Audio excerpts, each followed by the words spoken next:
It's hard to believe that we are doing the April Cup of Joe. I'm not sure where this year is going, but it's going very, very fast. So I hope everyone enjoyed the eclipse if you got to see it. And sadly for me, wearing my boiler colors, we did not get that championship win, being from West Lafayette and actually here today. But it was still a fun game to watch. Kellie Streeter is going to be joining us, and she had a staff member who needed to go take care of a sick kid. So it actually works out perfect that we have a sponsor today.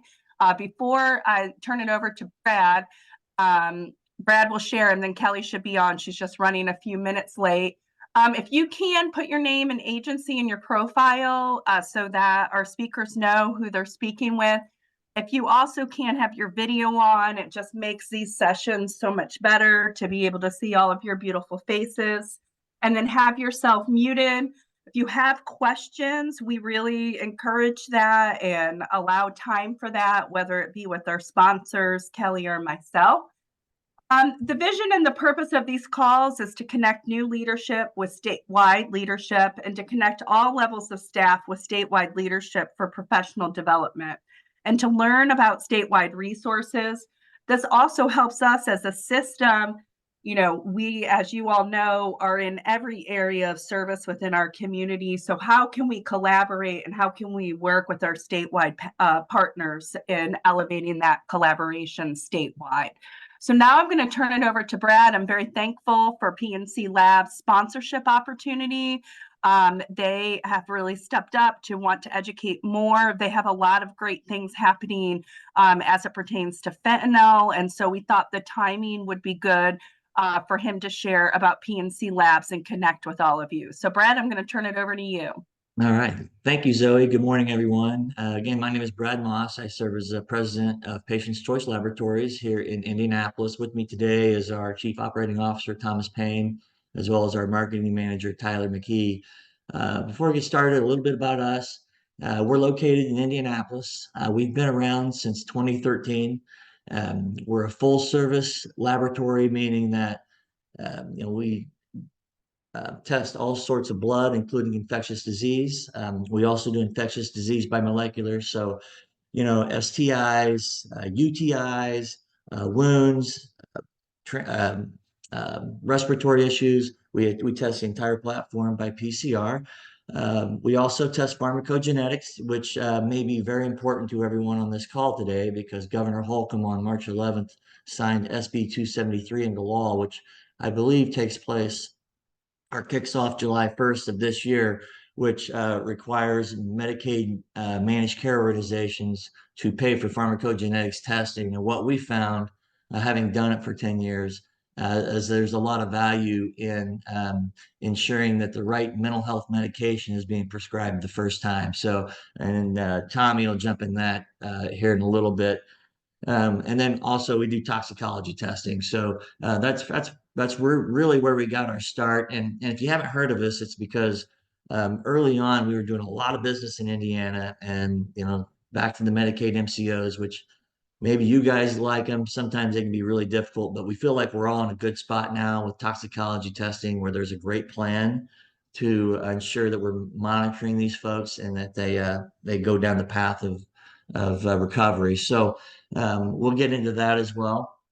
But this is our second year being a partner with the Indiana Council, and we're really looking to expand our relationship with all the partners. So, and we think we can do that to benefit your addiction centers or mental health centers by offering all tests similar to a LabCorp or a Quest, but more importantly, getting the turnaround time to where you guys can make decisions and you can build a treatment plan in short order versus maybe waiting, multiple days or sometimes even weeks. So, and we know that to be fact. We work closely with LabCorp. They send us stat testing, so we do it for them, and we send out tests to LabCorp. And I looked at this morning our pending report.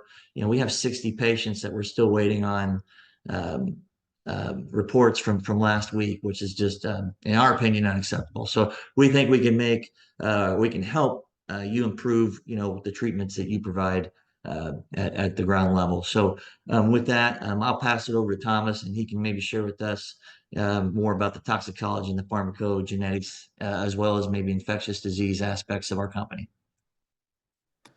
Good morning, everybody. It's Thomas Payne. I won't take up too much of your time. I know it's early and there's other stuff and people want to drink their coffee, but just to keep on some highlights of what we do from the toxicology perspective is all of our reports come out in 24 to 48 hours. So we know how important it is on turnaround time. So we're open 7 days a week. So if sometimes you see patients on Friday, you may not get a report till Monday. You're going to get those report or Tuesday or Wednesday.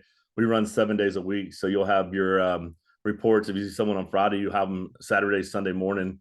So when you get to work Monday morning, you can go ahead and start treating the patient.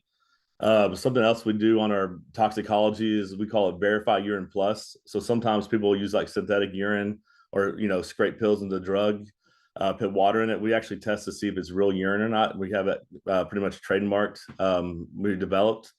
We're testing for new drugs on the market like Zaza, Xylopine. So if there's a drug that you're seeing, we have 3 PhDs on staff. We normally can develop drugs, and so that's not it's not an issue if there's something new to the market, which we see something new to the market all the time. Brad alluded to, we are a full service blood lab, so a lot of times blood testing is going to need to be done. So we have same day results on blood testing, and then STI testing. We have same day results on STI testing if that's required as well. To get into the PGX portion of it, if you're not familiar with pharmacogenetics, that's just getting people on the right drug and the right dose. So you just do a cheek swab, swab the DNA, and then it checks the enzymes and SIPs of the liver, and you'll be able to tell if the drug that you maybe, whether it be a mental health drug or if it's a addiction drug or if it's an opioid, whatever they're on, you'll be able to tell if the patient can metabolize that drug, or if they can if you need to switch them to something that's more safer for them, that not have adverse drug reactions. And we also check for drug to drug interactions. So all around, really good lab. We're very patient focused, obviously, in our name. And, any questions, we'll be more than glad to answer them. I'm sure you're all familiar with toxicology, but I think we do it better than anybody. And, we would love to work with you guys.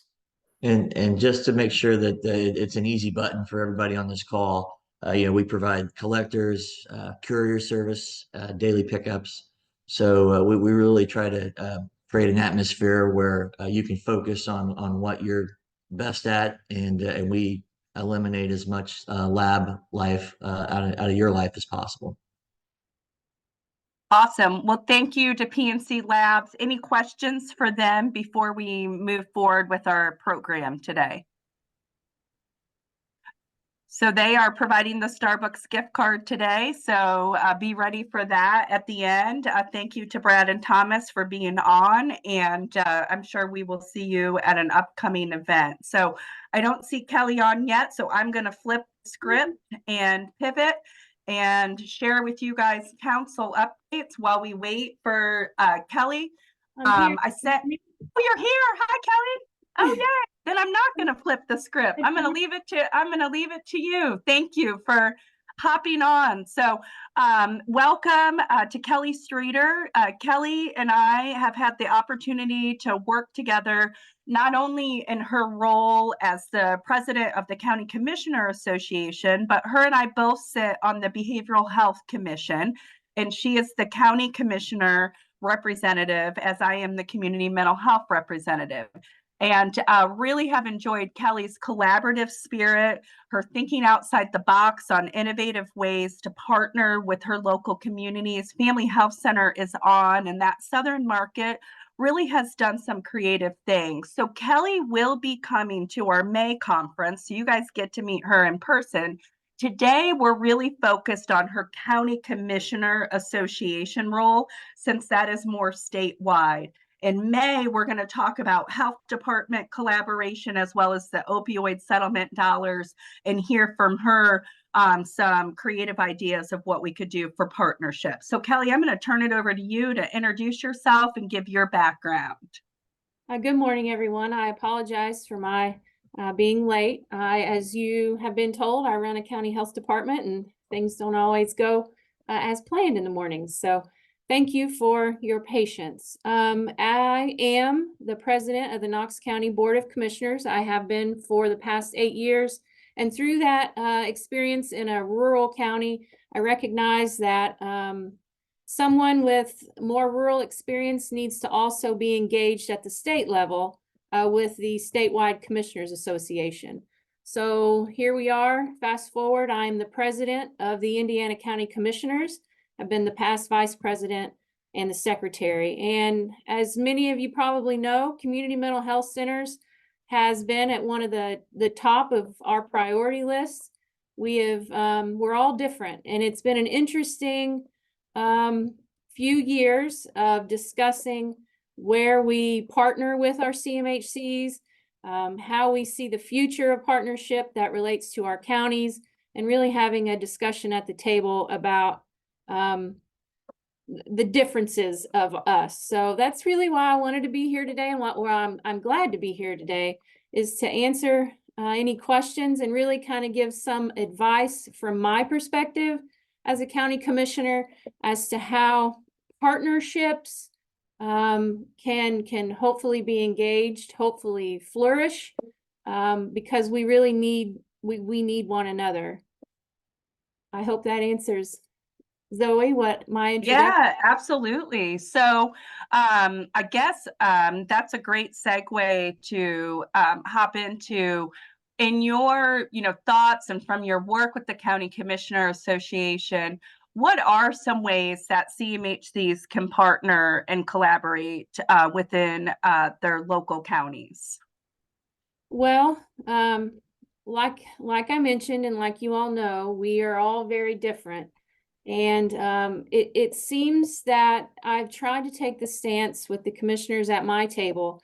Some have an excellent relationship and feel they can pick up a phone and call. And then another one doesn't even know their leadership at the CMHC. So really trying to drill down and find a base level. I think it's best, first of all, and I've challenged my commissioners, if you don't know your local leadership in your counties and or your CMHCs, I suggest you just call them or you go to a meeting. I know commissioners can be off-putting at times, and naturally our first priority you think would be roads and bridges and courthouses, but we are becoming more and more and more aware and understanding of the community mental health needs. Unfortunately, it's because of our jails. Unfortunately, it's because of our criminal justice system.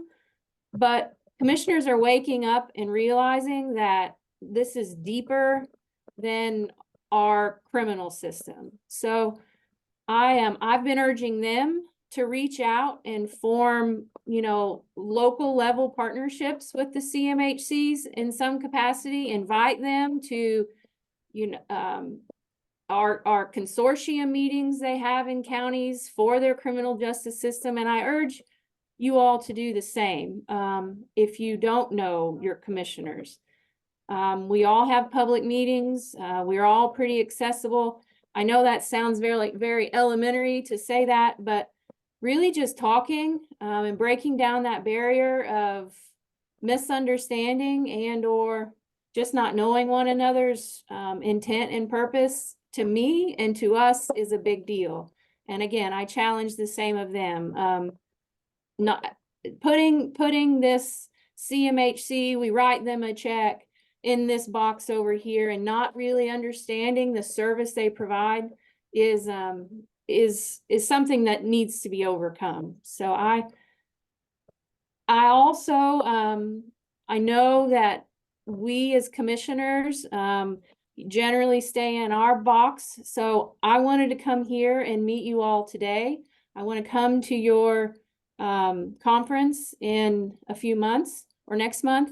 Yeah. And Zoe has been coming to the commissioners. We haven't always been so nice, but I think that again, it takes good leaders to bring us together, because we need to start making that communicative headway. So hopefully after this year, we can set that standard between our two agencies and start good conversation as opposed to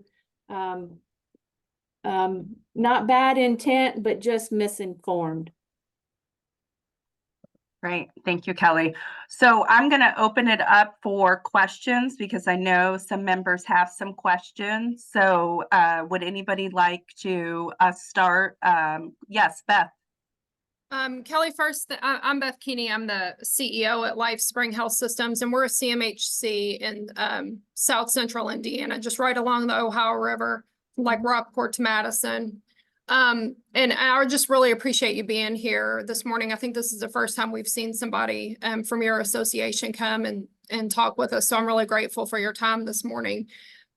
I guess from my perspective, I have become increasingly uncomfortable over the last few years with the narrative that we county commissioners don't know what CMHCs do. We just, like you said, we just write them a check. And for years, the CMHCs have distributed annual reports. We have like a programmatic report. For the last few years, we've had a state report. Some of us go to different commission meetings and make presentations. And it feels like, to some degree, that often when we see these flare-ups in counties, it's more about, we want to shift this money from this organization to this organization because of a personal relationship or whatever, and that it's not really about, we don't know what the CMHCs are doing. Sometimes it's about the CMHCs won't do what we want them to do. For example, in jail services, we hear that a lot. Can't you just do that for free? We give you all this money, and that's really not at all what that money is intended for. So I guess my question is, at the association level, what can we do to support a better education of commissioners generally, not specific to, each one of us is, all 24 of us are different, but what can we do to support you better explaining and helping commissioners understand what the law actually is? That's an excellent point, Beth. First of all, I think a vast amount of the angst with the commissioners and the writing a check is, just to be completely honest, anytime counties are, in their mind, state mandated to pay a fee for anything and with no local say, there's angst. It doesn't matter what it is. So unfortunately, a critical service in our community like community mental health pays that price just right out of the gate, especially when you get new commissioners every 4 years. So education is sparse, and you got to redo it and redo it and redo it. But where we're at today, so the last 2 years has been an exercise of futility, because at the table where I'm in leadership, I have to continuously remind them that this isn't just CMHCs being in control of money with us having no say. That we sit down and we're educating on the process of how the federal reimbursement works, how the state reimbursement works, how all of the programming works through DMHA, why these CMHCs are in our communities, what it means, and it's an over and over and over again discussion. Now, I think and I believe we're making headway, but if we had some standardized PowerPoint or training of, or even something that we can educate just that baseline of why, I think it would help, because we have so much turnover. And I know, again, that sounds so very basic, but a lot of times they just don't understand how that dollar works and what it means for the community. And unfortunately, most of us have what we feel a good relationship center in our community, but those that don't are the loudest. And that's just the way we're always going to fight the loudest. But not focusing on, focusing on what that dollar means is what I believe, or what it truly does with the federal money. I think is where commissioners need better educated. Thank you. Great. And I do have that PowerPoint, Kelly, that I did. You were in Japan though. So I will share, I will share that PowerPoint with you so that you can use that. I've shared it at the county commissioner board, but as far as broadly, it has not been shared broadly. So about that dollar and how that dollar is impactful within our system. So Carrie from 4C, I see your hand up. Hi, Kelly. I'm sorry. I'm actually getting a flat fixed, so I am not on video. I appreciate. I'm the CEO of 4C Health.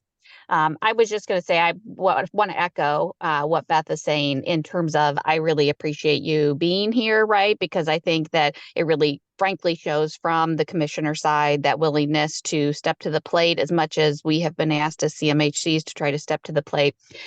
I just had a thought really relative to what you were talking about that education piece, and I totally understand when there's a state mandate. I think too, what we find, I serve mostly rural counties, is that it's also equally tough for county commissioners and county councils to stomach, right? That's not that they don't sometimes care about or realize what their CMHC is doing.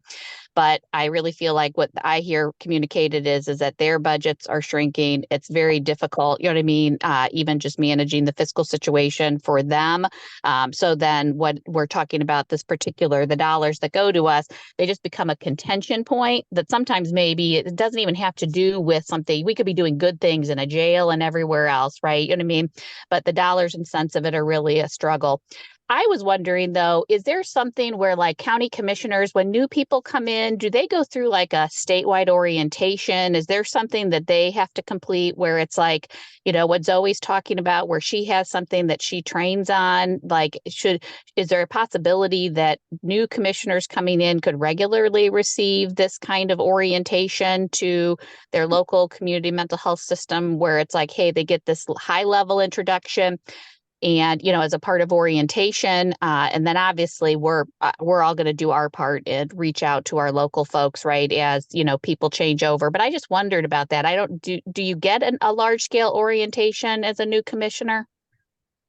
Unfortunately, there is a couple of offerings with the AIC, the Association of Indiana Counties. It's a very basic level, constitutional duty type seminar.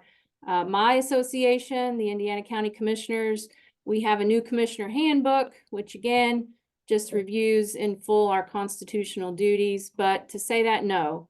As you know, there is no requirements to run other than to not be to live where you serve and to not be a felon. We have really no good guidance as commissioners when we're elected, unfortunately. But I do think that's a good point that you make. My association is for commissioners, the lead educating agency for us. So I think that's something that we can grow upon.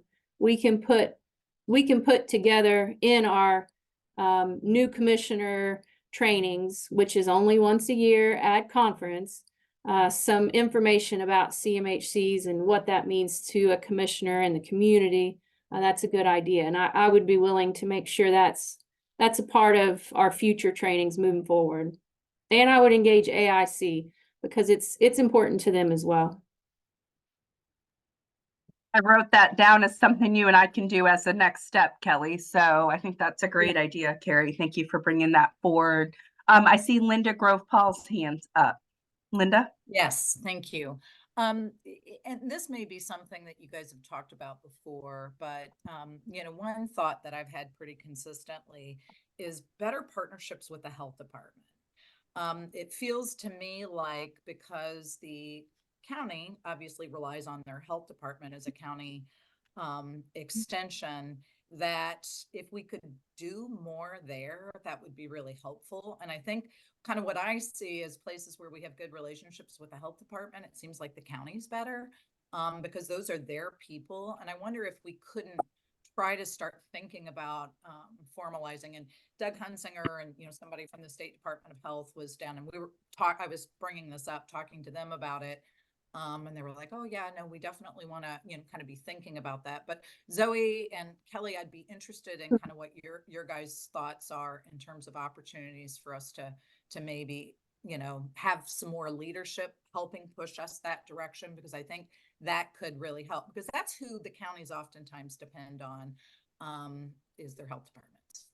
Yeah, I couldn't agree more, Linda. And that's why Kelly's coming again in May to our conference, because she's not only has the county commissioner role, but the public health role lens. And so how do we do that with both of those? She's really a perfect person to speak on that. And so we're going to talk that through at our May conference. And so Kelly, I don't know if you want to say anything more in regard to that, or give us like a teaser of what you're going to be sharing in May, but I am working on a presentation for you all. I was with Dr. Weaver last week and will be with her again on Friday. For those that know me, I spent an incredible amount of time the last 2 years making sure that counties received public health funding. Our public health needs are localized, and I think that we made incredible headway. And commissioners overwhelmingly didn't agree at first, but the way we crafted it, they did in the end. 86 of 92 counties opted in to public health funding. So here, I mean, I want to clap for you, Linda. That's an excellent idea. And that's what I was hoping would come out of this. We, commissioners and health departments are having to talk, period. They're having to be a part of the planning process to implement core services.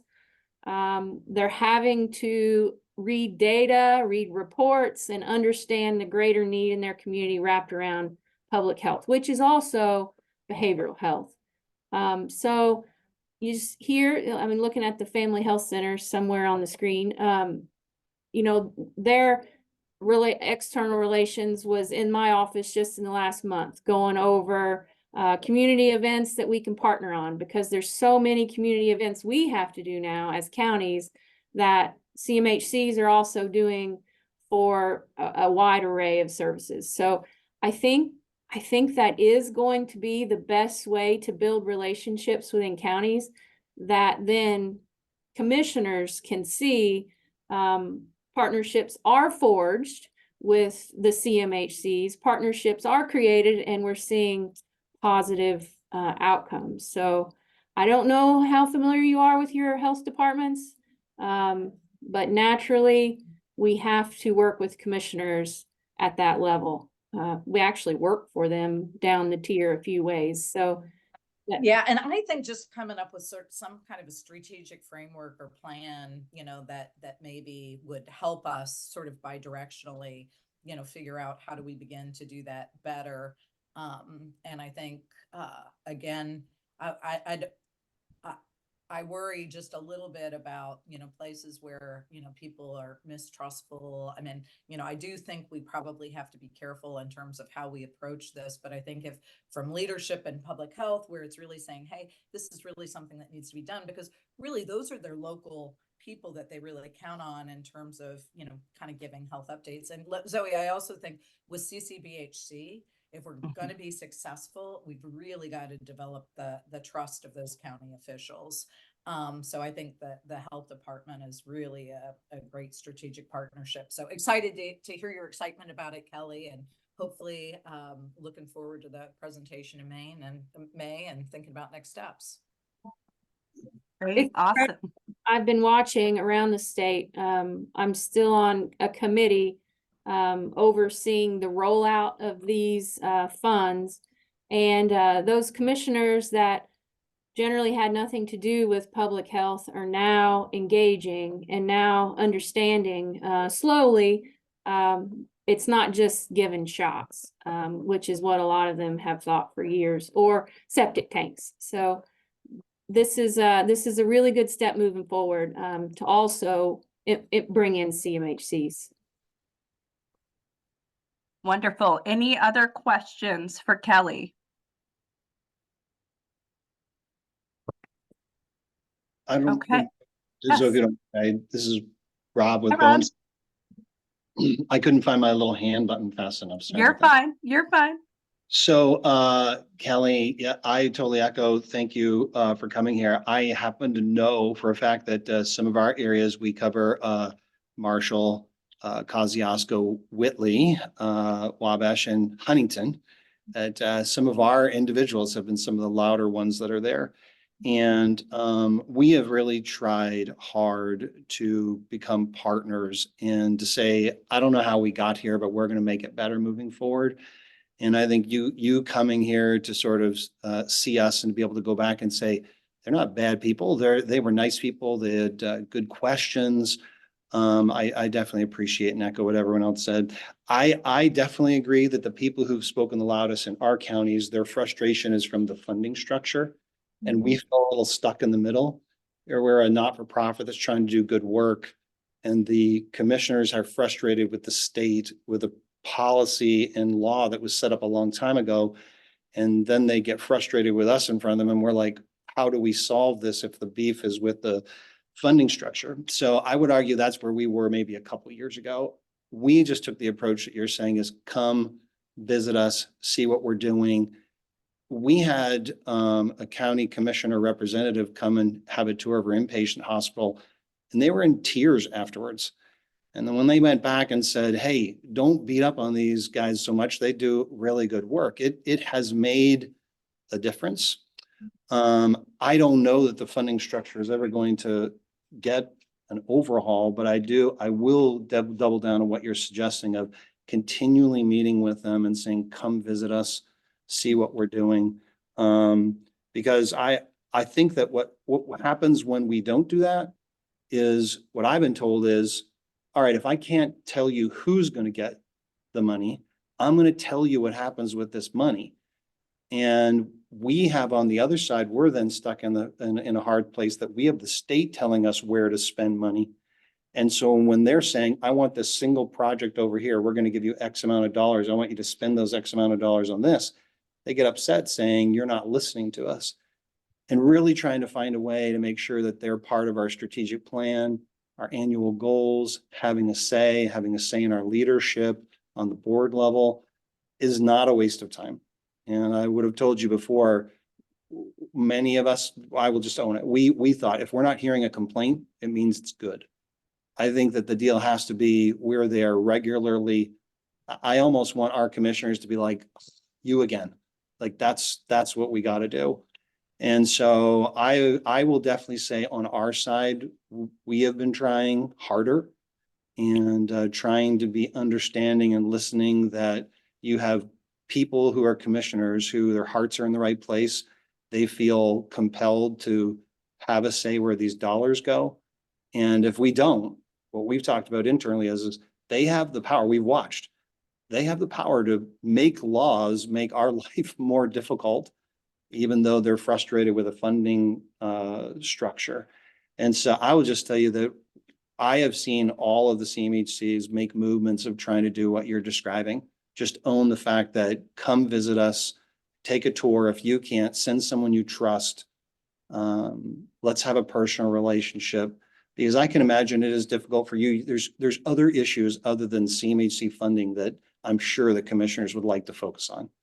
It's just this one is hot. And we've had, I think, decades, when you can say, Zoe, where it wasn't hot. So it's like, how do we get this tamped down where we're in agreement moving forward? If there's funding discussion, that's over here, but they have a genuine understanding of what we do. I think they'd come out the other side, much like many of the commissioners have been. And I tip my hat to the other ones, the other CMHCs that already did this in the past of, you know what, these are our partners. And sort of dogging us publicly is not helping anyone. And we've seen a dramatic decrease in that. And so again, I just would tell you, we're invested in doing what you're suggesting. So the annual reports, so I don't think we do them, but I just don't think they're scratching the surface. It needs to be a personal relationship and adding stories to these data sets. And hey, you get stopped in the street and you say, what are you giving Bowen Center this money for? And they need to be able to tell them a story about this is what happened to your tax dollars. So I all in on what you're saying, and we're doing what we can on our side. to get this back to a place where we've had support from commissioners for decades. So thank you for what you're doing. I appreciate your comments, Rob. A few highlights there, and I'll be honest. I'm a county commissioner. I know almost all of them in Indiana, and I will admit we are high maintenance, and we don't always like to go get information on our own. We like to get information brought to us. That's just the way it is. Yeah. I hate to say it, but it's true. So I commend you for taking time, but you are absolutely right. We want to know how our money is spent, and once we learn it, we can then there's much more ease of tension. So so I've mediated the last few years with commissioners about these high level issues like reporting you touched on. As you know, the first bill that was crafted with several of my comrades was pretty aggressive, and we mediated it down to some basic level reporting to ease everyone into thinking, you know, we'll get redder reports. That's the main issue I hear all the time, which ties then to what you were saying. We just want to know what's going on, and it's kind of like the media. You got to feed us, or we're gonna make up our own problems. So that sounds terrible. It's true. Yeah, I would say this. This is a learning lesson for me. We went to a county council meeting just recently to share, and a follow-up was a county commissioners meeting. And here's where I learned. We used to go once per year. Here's our annual report. We're doing a great job. Here's what we sent it. The commissioners are used to much more. There was I believe they worked for the county roads department. They were arguing over $70 on a utility vehicle on whether or not they will have front and rear blinkers, and whether or not they should buy the John Deere version or the other. And I sat back thinking to myself, I show up with an annual report for $200,000 and I go, here, thank you very much. They're used to so much more detail than I understood. And it's not even a critique of them. I'm like, good for them for really trying to make the best decision for their county. I could see that when we'd swoop in once per year and go, here's your report, they must be like, wow, compared to other places that we fund, this is a black box. And I would just tell everyone on here, they're used to so much more detail than we give them. I have felt them very open to providing that more detail. And I think for me, it was an eye opener that dropping off in the on your report, telling a story or two is just not nearly as detailed as they get with other places. So having that relationship more regularly, I just sat back and thought, no wonder they're frustrated with us when we only came in as rarely as we did and gave as little detail as we did, maybe let's say the report, Kelly. So I learned too that they are so much more invested in other departments and get so much more detail. I'm sure we stand out as a place that don't share a lot. So in the interest of time, I wanted to wrap up, but we will be having Kelly as our guest in May. And Kelly and I will continue to work together on some of these suggestions that were made, as well as on the Behavioral Health Commission. So more to come on that. Just a reminder, if you have not registered already, that conference is May 1st through the 3rd. And so that registration is on our website. And the day of the 2nd, that evening, we will be celebrating our community mental health centers. And we will be doing our first inaugural membership awards. And so please join us for that and celebrating the great work our CMHCs have done. And then I will send the other updates that I was going to go over in our email update, but did want to highlight the conference because Kelly will be there in Plainfield. So Kelly, I want to thank you for being our guest. Thank you for starting this communication and this collaboration. And then Brad, I want to turn it back over to you. Do you guys have a Starbucks winner? We do. Oh. It's Mr. Rob Ryan from Bowen Center. Okay, wonderful. Well, not like we need to give him any more coffee, but here we go, Rob. Congratulations on that. Let's raise our cups and cheers to all of you. Have a great Tuesday. If there's anything you need, don't hesitate to reach out, and looking forward, Kelly and members, to seeing you here in a few weeks. Take care. Thank you. Thanks, Thank you. everybody. Thanks. Thank you.